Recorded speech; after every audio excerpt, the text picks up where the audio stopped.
Hello everyone, this is Shankhu Shubhra Roy Kormokar and welcome to my channel, that is Reverberation Guidelines. So basically we are going to discuss about Gauss theorem, and the basic concepts of Gauss theorem is going to be generated from the area vector and the concept of electric flux. So here we start. Now we know the area is a vector quantity because whenever we were performing the vector concepts in class 11, then we have come to know the vector is nothing but the cross product of two data or two vectors. Basically, if we try to define this is a plane, then the plane has the area either perpendicular upward with the surface or the perpendicular downward with the surface. Basically, area is a vector quantity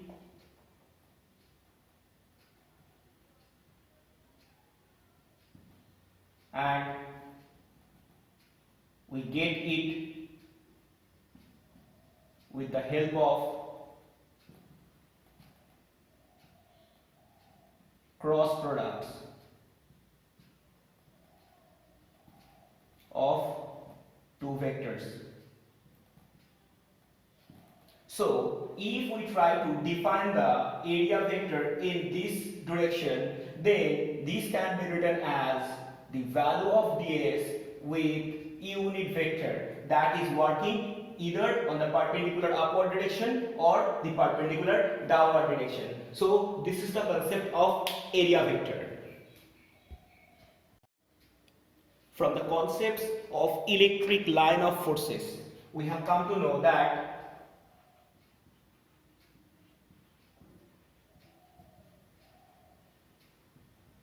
these are nothing but the direction of the positive unit isolated unit charged particle in an electric field. So basically, whenever we are placing a unit positive isolated charge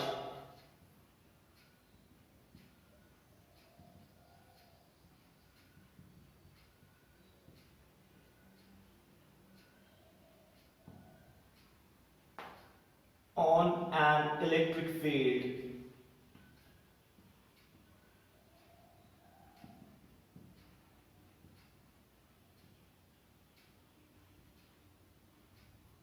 it moves to a certain direction, and basically that direction is going to be termed as the electric line of forces. Now, if we imagine a certain area and the line of forces are going to be passed through that certain area, then the total number of line of forces passing through that area is going to be termed as flux. So, electric flux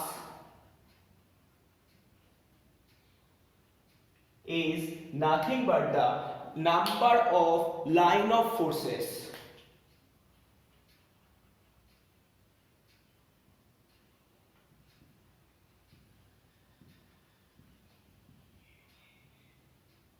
passing through a certain area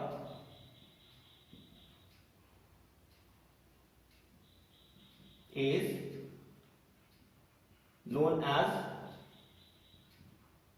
electric flux, and the electric flux is going to be defined with the help of d phi, and this is nothing but the scalar quantity or the dot product of area vector and electric field. Basically, this can be written as vector E dot ds, that is nothing but the area vector. Now we are trying to realize the electric flux in a moderated way. Imagine we have a certain amount of area which is working in this direction. So imagine the area is going to be defined by ds, which is working in this direction, and we have the electric field working in this direction, having the magnitude of E, but the direction of the area and the electric field is not same. That means they are not parallel. So the electric field is working at an angle of theta with the area vector. So I am thinking that this angle is going to be defined by theta. So now if we try to resolve the electric field, that is, this angle is going to be defined by theta, then this will have two directions. One, the horizontal direction, this will be E sin theta, and this will be E cos theta. And now just imagine that through this surface or through this area only the cos component can pass through it. So that's why we can write flux through ds area. This will be d phi equal to E cos theta into ds, that is nothing but the area vector. Now we know as dot product is nothing but the cos multiplication, so we can write d phi equal to E dot ds, and this is the implementation of electric flux. Now think what I have told. The area is going to be placed in such way, an electric field is generating in this direction. As a result, this electric field has two directions, and if the area is placed in this way, so it has the direction in this way. So this electric field is making this angle as theta. So as a result, we can imagine that this electric field must have a direction in this way, that must be E cos theta, because this is the theta, and the second way, this is the E sin theta. Now we have placed the area in such way, so the E cos theta component can only penetrate this surface. That's why I have told that total flux passing through this surface must be considered the E cos theta. Clear? As the last part was not clearly seen in the previous clip, so we have written that d phi equal to E cos theta into ds. Now we know cos theta is nothing but the representation of dot. As a result, we are writing that d phi equal to E dot ds. Remember, d phi is the scalar quantity because E dot ds is the dot product. Now we are trying to define the unit and dimension of electric flux. So for the unit, flux has been represented as E dot ds. So E is nothing but the electric field that has the unit of Newton per coulomb. In the other hand, ds is nothing but the representation of area, so we can write meter square. So in SI, this will be Newton meter square per coulomb. But for the dimension, we know phi equal to E dot ds. Now E is nothing but the electric field intensity that can be represented as force by charge. In the other hand, ds is nothing but the area. So force is going to be written as m l t to the power minus 2, charge is going to be written as it, and area is going to be written as l square. So finally this will be m l cube t to the power minus 3 and I to the power minus 1. If anyone replaces I with the help of a, then it will be m l cube t to the power minus 3 a to the power minus 1. So this is the dimension of electric flux.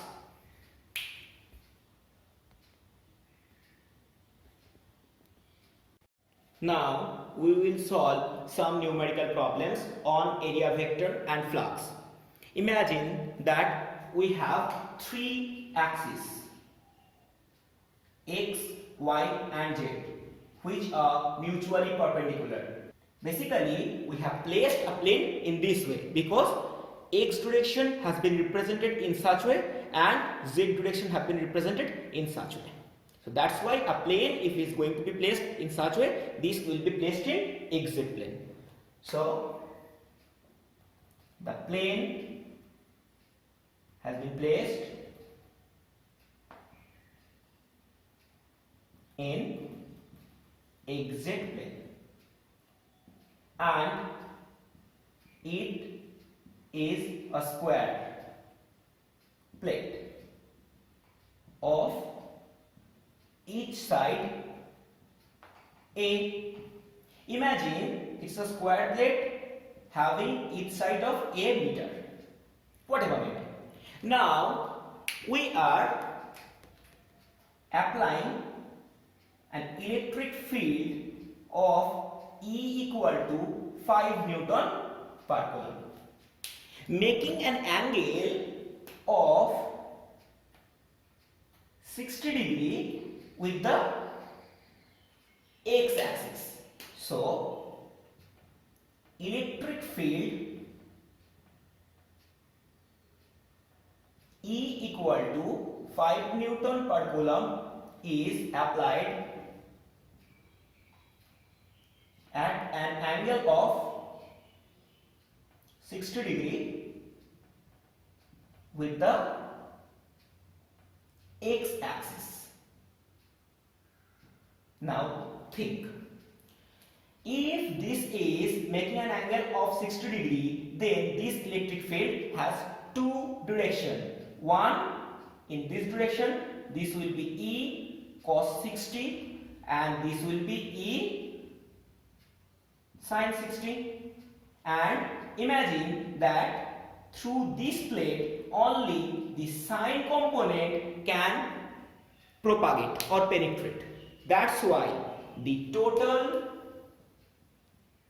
flux through the plate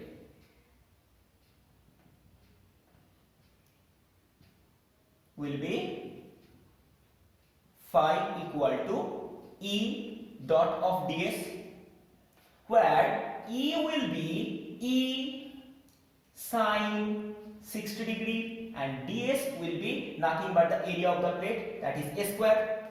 So this will be 5 into root 3 by 2 into a square. This will be Newton meter square per coulomb. Clear?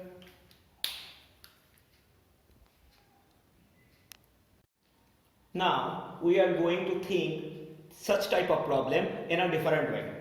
Imagine we have the same three axes, one x, another y and another z, and we have told that this direction is going to be represented with the help of x, this direction is going to be represented with the help of z, and this direction is going to be represented with the help of y. Now we have placed the plane or the square plate in x y plane. So now the plate has been placed in xy plane and the raised data are equal. So we have placed the plate in xy plane and each side has the value of A. So this is my A, this is also my A. Clear? Now we have applied the electric field of E equal to 5 Newton per coulomb, making an angle of 60 degree with x-axis. So we have applied electric field of E equal to 5 Newton per coulomb with x-axis at an angle of 60 degree. Right? Now, we will again go for the resolution of vector or the electric field intensity. So, this electric field must have two directions, one in this direction and another in this direction. If this is 60 degree, then this will be E cos 60 and this will be E sin 60. Now, imagine very carefully. We have placed the plane in xy plane. As a result, if we place this plate, it will look like this. But we have propagated the electric field at an angle of 60 degree with x-axis. That is, this angle is going to be defined by 60 degree. Now, this electric field has two components. One, E cos 60, that will work in x direction, and another component will be E sin 60, that will work in this direction. Now, very carefully imagine that the plate has been placed in this direction. So, it is impossible for any of the components to penetrate the plate. As a result, the total number of flux passing through the plate will be 0. So, the flux passing through the plate will be 0. We can think it in a different way. We know phi equal to E dot S into cos of theta. Now, if we going to imagine this particular component, then this is the direction of electric field, that is E cos 60, and the area vector is going to be denoted in this direction. So, this will be the 90 degree angle because area is working in this direction and electric field is propagating in this direction. So, this will be 90 degree. And again, if we try to imagine this electric field direction, then the area will be working in this direction. So, this is again 90 degree. So, in both cases, if we going to place such type of equations, then this will be cos 90 and we know cos 90 will be 0. So, ultimately the total flux passing through that plate in xy plane will be 0. Now, imagine an electric field has been given as 2i cap plus 3j cap plus 5k cap, and the area of a certain plate has been given as I cap minus 3j cap plus 2k cap. Then what is the amount of flux passing through that plate? We know phi is nothing but the dot product of electric field and the area vector. Then we will get 2i cap plus 3j cap plus 5k cap dot with I cap, that is 1i cap minus 3j cap plus 2k cap.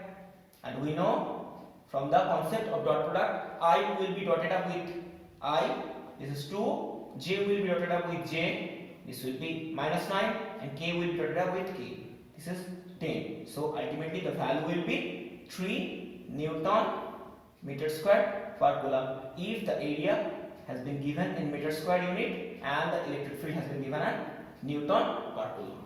Clear? Now we are going to highlight the Gauss theorem. So the Gauss theorem is stating basically the total flux passing through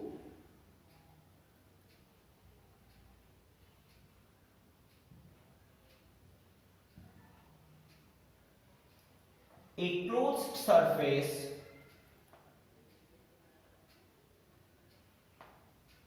is 1 by epsilon times of total charge enclosed by the surface on an electric the basic logic of the theory is going to implement a concept of cyclic integral. Basically, the logic of the flux which has been generated from the Gauss theorem is nothing but the cyclic integral of the area vector over a certain electric field is nothing but the 1 by epsilon times of total charge encloses by the surface will be the denotation of total flux. Now the areal integral, this will be known as the cyclic integral. This is nothing but the concept generated by the Gaussian surface. Now we are trying to establish the Gauss theorem.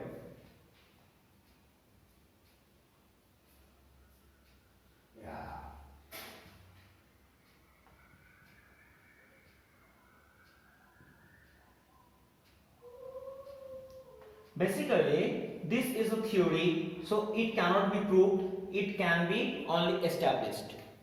Imagine we have an area in such way, and we are imagining a certain very small amount of area of ds. Now we have implemented an electric field of value E. So the electric field applied is E, and it makes an angle of theta with the area vector. Now we know if this is going to happen, then the number of flux passing through that certain area will be d phi, and this can be written as E dot ds. So now if we consider the theta angle, then this will be E of ds of cos theta, and this will be d phi. Now if we try to measure the total flux passing through that total surface, then we will generally go for the integration. So this will be integration of d phi. Now if we go for the integration, then we need to follow the same pathway in the right hand side, but we have told that the certain area which has been covered by it is nothing but the areal integral or the cyclic integral. Clear? So this is the notation of cyclic integral, right? Now this will be phi genuinely, and we know electric field from a certain point at r distance can be measured by 1 by 4 pi epsilon naught into q by r square into ds of cos of theta. Now the constant term can be removed, that is 4 pi epsilon naught and q, that is moving outward, and the rest term which is going to be placed inside that, this is ds cos theta by r square, and this is nothing but the total solid angle contained by a surface, and we know that the area divided by r square is nothing but the total solid angle, and the total solid angle across a point or a certain point, that will be nothing but 4 pi. So by applying the concept of solid angle, we can write this will be 4 pi. So this will be q by epsilon naught, and the Gauss theorem was proposed in such way. So this is the establishment of the Gauss theorem. Now we will try to solve several numerical problems and logical reasoning parts. Number 1. So this is a distorted surface and Q charge is placed inside it. Remember, it's a surface. Then what will be the number of flux passing through it? That will be genuinely phi equal to Q by epsilon naught. Clear? Number 2. Imagine this is a distorted surface. Here Q charge is placed and over here Q dash charge is placed. So what will be the flux propagating through this surface? This will be phi equal to Q by epsilon naught, because this Q dash charge is out of the surface. So as this is not considered inside the surface, so this will not be considered as the charge enclosed by the surface. Clear? Number 3. Imagine this is a closed surface and over here we have Q1 and over here we have Q2. Then what will be the number of fluxes passing through the surface? Then we need to find two different fluxes. Number 1, that will be the flux for Q1 charge, that will be Q1 by epsilon naught, and number 2 for Q2 charge, that will be flux for Q2, and this will be Q2 by epsilon naught. So phi total will be Q1 by epsilon naught plus Q2 by epsilon naught. That will be 1 by epsilon naught inside bracket Q1 plus Q2. Now the next problem, imagine we have two charges, one Q1 and number 2 minus Q2, placed inside a Gaussian surface. Then for Q1 charge, the number of fluxes will be Q1 by epsilon naught, and for minus Q2, that will be minus Q2 by epsilon naught. So phi total will be phi of Q1 plus phi of minus Q2, and this will be Q1 by epsilon naught plus minus Q2 by epsilon naught, which will be 1 by epsilon naught Q1 minus Q2. Clear? Next problem. Inside a distorted closed surface, we have placed an electric dipole. So what will be the number of flux propagating through it? So as we have placed an electric dipole, so we know electric dipole is nothing but a system having a positive and equal amount negative charge.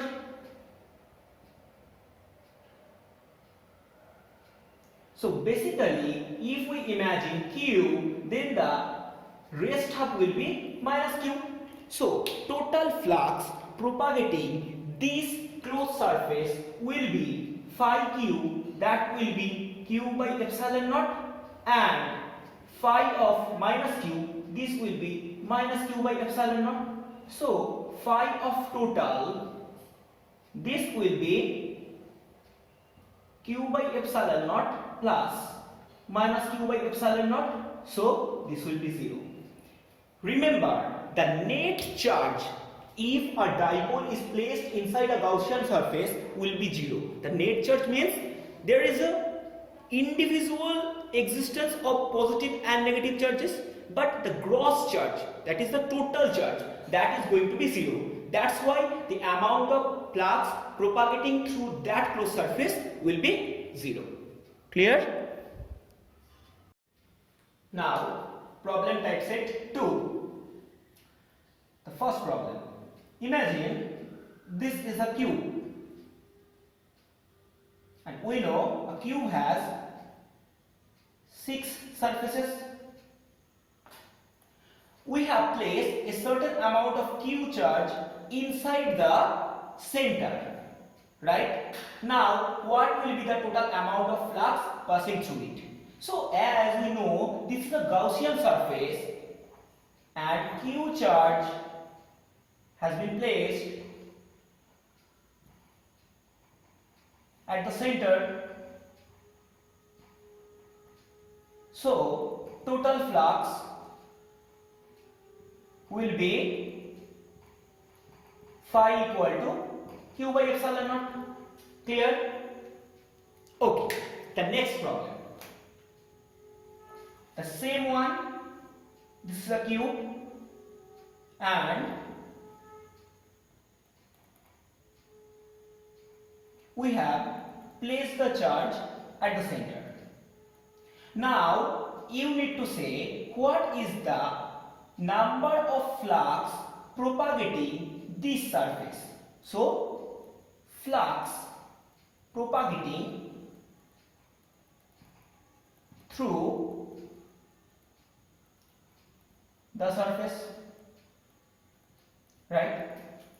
Now before we start, first realize the total flux, that is q by epsilon naught, and we know a cube has 6 surfaces. So as it has total 6 surface and this is a symmetrical property, so total flux propagating through this surface will be q by 6 epsilon naught, because through the 6 surfaces the total number of fluxes is going to be propagated q by epsilon naught. So through one surface the number of flux propagating will be q by 6 epsilon naught. Clear? Now problem number 3. Imagine this is a cube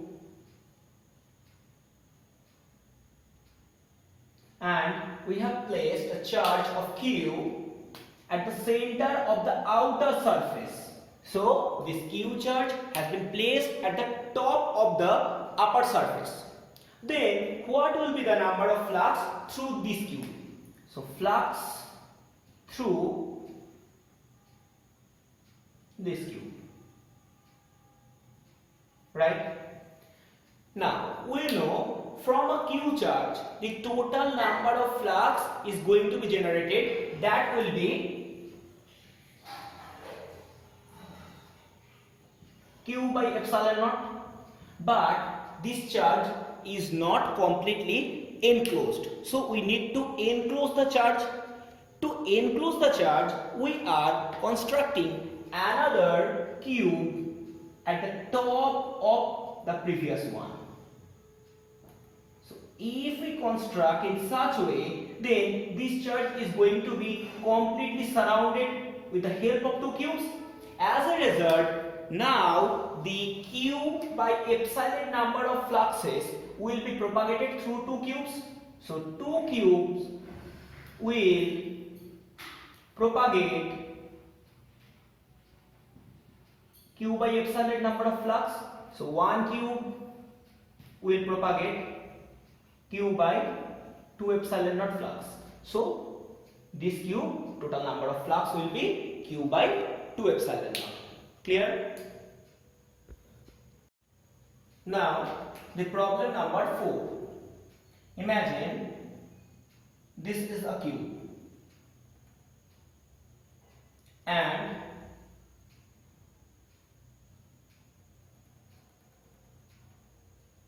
we have placed the q charge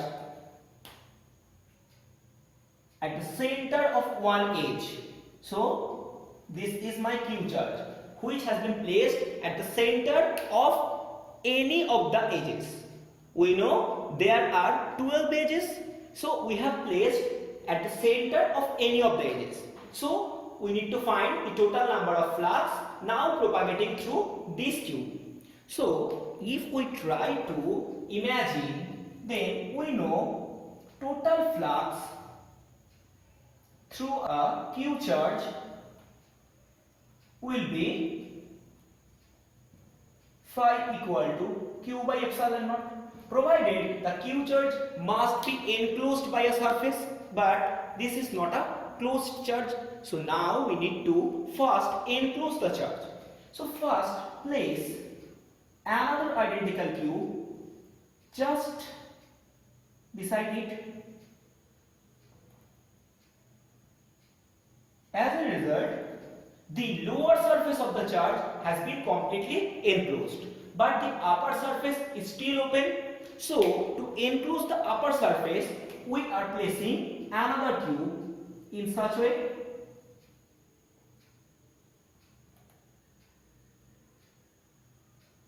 Which will again enclose 3/4 part, and now the last q is going to be placed in such way which will enclose the q charge completely. And now we can state through 4 cubes the amount of flux is nothing but q by epsilon naught. So through 1 cube flux will be q by 4 epsilon naught. Here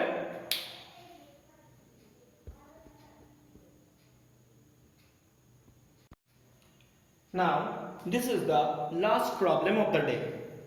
Imagine we have a cube which looks like this,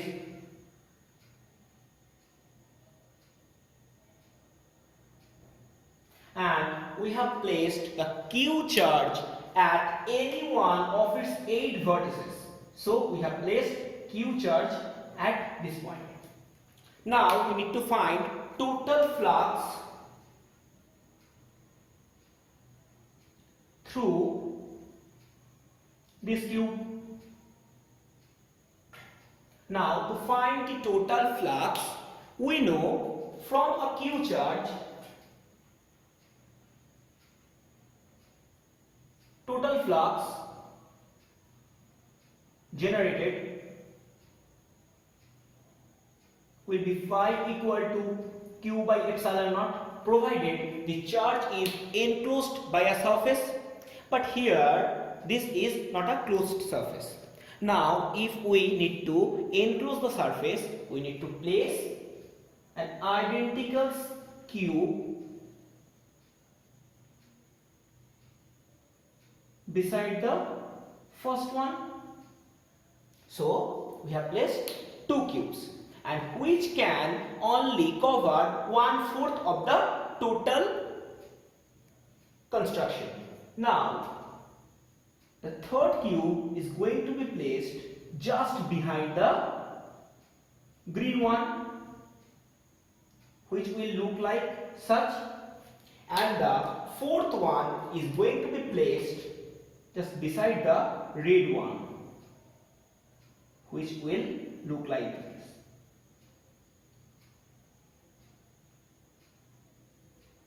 So now try to imagine these 4 cubes are able only to cover up the lower portion of the q charge. So to cover the upper portion, we need to place another 4 cubes, and which will look like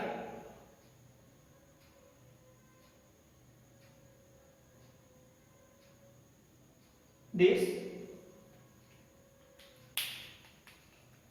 Now another identical cube of black color is going to be placed just beside the green one. So there are total 6 cubes which are able to cover total 3/4 part.